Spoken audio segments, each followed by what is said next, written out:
Welcome to HortTube. My name is John Putnam. I'm super excited for this video because I wanted, with the new release of the new updated zone map, Horticultural Zone Map, I wanted to come and interview someone who's actually been involved in the map and has some passion around the map, and talk about what the changes in the map actually mean for gardeners across the country and nurserymen and other people in horticulture and agriculture. So this is Tony Avent. He's been on the channel several times now, owner of Plant Delights Nursery, which is one of the most amazing online. If you guys haven't been, haven't shopped at Plant Delights, amazing nursery, and then Juniper Level Botanic Garden, where we filmed a few times here. So Tony, can you tell us some history of the Horticultural Zone Map? Well, the first maps were done back in 1927, a guy named Alfred Reeder, and they used, it was really the first time to try to quantify what could be grown where. And then over the period of years, the map has had a number of changes. The most recent map before this one was 2012, and I was lucky to be on the committee for that. So, and that was done by the USDA. They took it over back in 1960, and they've been reproducing the maps since then. Great. So okay. it's the map is basically, it's an average of the winter lows in an area. Now through the years, they've used different data sets. For the last several years, we've been able to use the 30-year data set, which generally we see a cold and a warm period about 15 years. So the 30-year sort of averages those out. But what they do, get all the minimum temps, put them together, and then divide them by 30, and that is your zone. So where we are here in Raleigh, we moved from a 7B to an 8A. Right. Now, the reality is, even though we have moved on paper, we can't grow zone 8 plants. They're not reliable, because within that 30-year data set, we had 6 years where we dropped below zone 8A temperatures.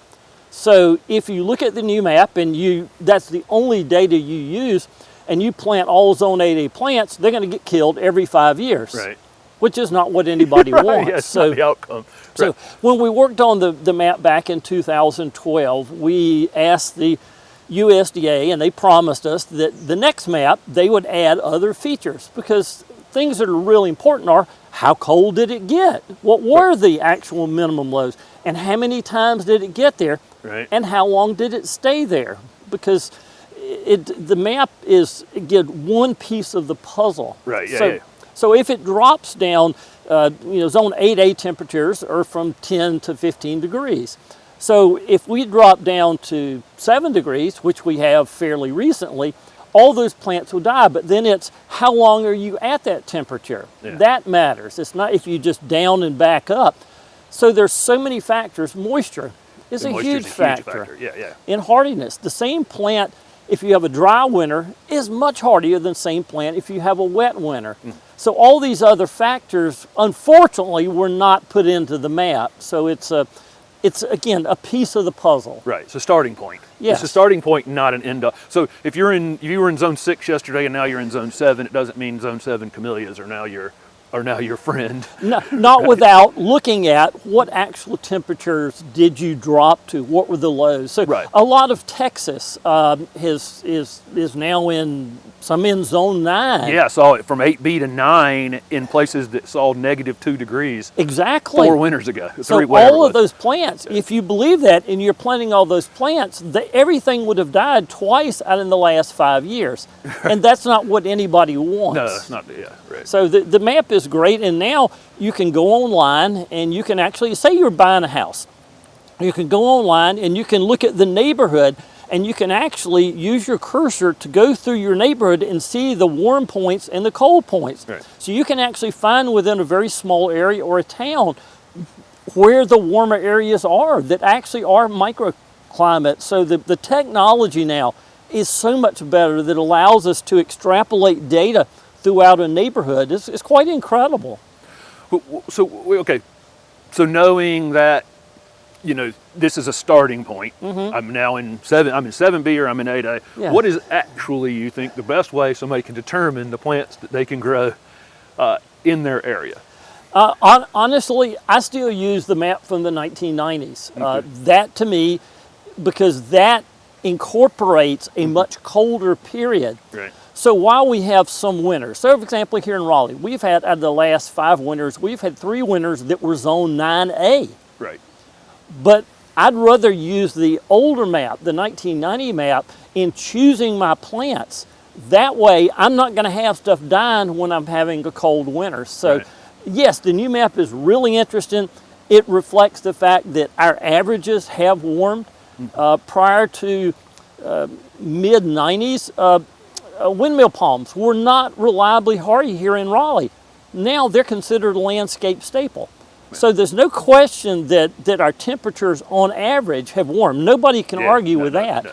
But we still have the cold lows, and that's what determines what we can grow and what we can't. So, so again, you got your choices. Go back to the old map, use the 1990s map, or look, you know, we maintain data for our property. We have 60 years worth of data for the actual minimal lows. That's what I'm interested in. The averages mean nothing to me. No, it's that one winter kills everything. What was the point of it? Yes, exactly. That's what my interest is. So I want to cover a couple other things. One could be microclimates, where your garden could be, you know, you have spaces maybe that will allow you to grow things from different zones. So your garden is all of that, right?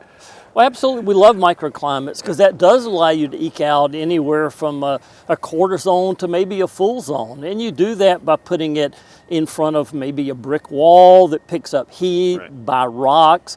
Just in locating, I tell people, if you have snow in the winter, go out and see the last place the snow melts and the first place the snow melts. First place is going to be the warmest spot. The coldest spot is going to be the place where the snow doesn't melt. So you'll notice that snow will last an extra 2 weeks in that cold spot. So if you have a plant that is from a warm area, you actually many times will want to plant it in the coldest spot, because what happens, it's not going to try to start growing early. Because plants from warm climates, the minute you have a couple of days of warm, they're ready to start growing. But if you put them in an area that stays colder, they will stay asleep, because plants vary their hardiness based on what stage of growth they're in. So if you have a plant that's fully dormant, it might be hardy to 25 below zero. If it's already started to grow, it could die at 25 above zero. So hardiness is just one factor in understanding the plants. We saw lots of peaches being grown along the Columbia River, and I imagine that river stays cooler longer into the season, keeps those peaches from blooming early, and allows them to not have the problem we have here, which is we get the peaches are, why are you blooming in February? Exactly. Let's jump into one of the big things is that a lot of the plants haven't been tried everywhere. Exactly. I mean, plant hardiness, people want to know, well, how hardy is this? Sometimes we don't know. If the plant has not been grown, we really don't know until we've killed it, and that's our goal.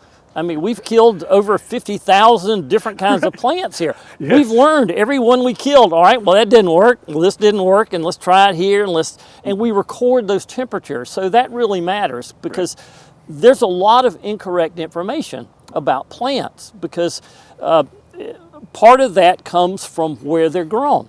So if you have a plant from a warm climate like a cycad, it gets summer heat here, and the summer heat gives it, that's the plant's antifreeze. So it builds up antifreeze. So this plant would be fine down probably to zero, even though in books this is rated as a zone 9 plant.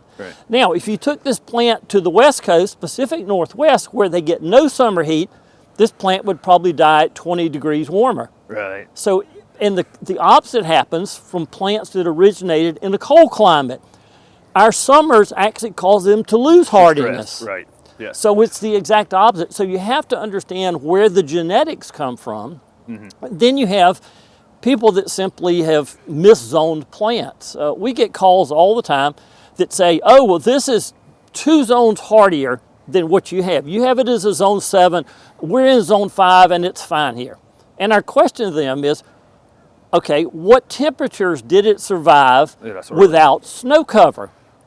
And then they'll come back and say, oh, yeah, it went down to 10. Well, 10 is a zone 8A. It's not a zone 5A. So when you actually pin people down, they don't get into that minutia of details that Right. What's the absolute low temperature? yeah, Yeah, without that's what snow, matters. because anything under snow is 32 degrees. Right. Once the snow falls, it insulates the ground. Yeah. People don't understand that, which is why now shrubs that come up above the snow, then you know, because you're seeing the temperature. But anything below the snow, it protects the foliage and protects the trunk. So Right. getting the right zoning on plants is huge. So people are misled quite a bit. Right. And I do think, I mean, and that's why I came to the plant murdering king. Yes. and I'm that way too. I've killed a lot of plants. I mean, you're in the nursery business. That's Yeah. part of it. You know, it's part of what you're doing is experimenting and learning Yeah. and actually trying to debunk. You know, copy. We live in a copy and paste world. That's what I call it, a copy and paste world. And somebody reads something, and then, you know, this thing kills that, and this thing does that, and it just, you know, nobody actually went and said, "Huh, let's try it." And you're out here trying it. Exactly. I mean, we have a wonderful patch of a plant called lithops. They're known as living stones. It's a little succulent from Africa. And we began experimenting with those and went online. Every single site online says they will not tolerate frost. Every site. Yeah. Even the books say will not tolerate frost. Ours went through 11 degrees last year. They had no problem at all. So we love sort of being the myth busters of horticulture, because there's a lot of myths out there that need busting relating to winter hardiness. One of the things I get this question, you know, I'm in zone 7 Tennessee, 7B Tennessee, and I may imagine some of those people may have been moved into 8A with this new map, and I think about, well, on this side of the Appalachian Mountains, we're buffered a bit from direct winds. That on the other side, that freeze, the December freeze that everybody's whatever we're calling it, from last year, where you went down to 11, I think we went down to 13, and Raleigh, it was 60 in the middle of the afternoon, and then it was whatever. It was so devastating over there. There's cryptomeria dead over there. I mean, like really hardy things that you would have thought wouldn't have been damaged. How does that kind of wind, you know, have an effect on these plants? And Wind is a very interesting factor related to hardiness. Now, a lot of people mistakenly assume they see wind chill. Wind chill does not affect plants. That's right. Wind chill is only the effect on the human skin. So I'll hear people say, well, the wind chill on this plant was this. Doesn't matter. Okay, wind chill is not important. Where wind is important is desiccation of evergreens. Right. Not going to have wind issues on deciduous plants because there's no foliage. But the evergreens, it's what is happening at the base. If the ground is frozen and the wind blows, the plants are desiccating. The plant leaves are saying, we need moisture. We have no more moisture. It's being blown out. So it sends a message to the roots, and the roots are like, crap, we're frozen. We can't pick up any water. And the leaves like, leaves, you guys are on your own. And then the leaves just burn because the plant whose job is to survive. It says, I'm losing water so fast, I can't pick any up. I have to eliminate something, and it starts dropping leaves. Right. And so the leaves become fried. Winds do not affect the stems on the plants at all. It only affects the leaves and the desiccation of the leaves. right, but yeah, we do okay. So and then one other. So we have the wind issue. That could be an issue. Yes. So you need a screen for your screen. You You're need going a to use screen leafy for your evergreens. screen. Yes. You're going to use leafy evergreens over there. Yeah, You're going to, yeah. you now need a conifer screen for your the other thing is day length. So how long? So if I say we saw 7 degrees as our lowest temperature in the last 10 years. Yes. What's the difference between a place that gets 2 hours less sunlight a day that may have the same zone as you? Well, the factor relating to the length of time is freezing is the cells. So if it drops down to single digits and say the cells start to burst, if it pops back up after an hour, those cells will heal and the damage will be minimal. But when the damage is consistent for either a longer period of time or a large number of days. So Raleigh a few years ago had 10 days in a row we did not get above 32 Fahrenheit. Yeah. The damage was massive on things that are fine much colder, but it was the consistency of the cold that the cell damage happened year after year after year. Right. Yeah. And another thing related that we haven't talked about is those evergreens I mentioned with the wind. If they are located under a larger canopy, Yeah. the damage will be less. And this is important. So we mentioned looking at snow, but this is a great thing. This is a little temperature monitor, so we can actually shoot the temperatures. So if you went out and you shot, because when something is exposed to the night air, it goes to the temperature. So if we shoot up here, we'll see the temperature of the sky is 34.3. That is the effective temperature that that plant can cool to. Right. But if we're underneath a tree and we shoot, we see that 40 degrees.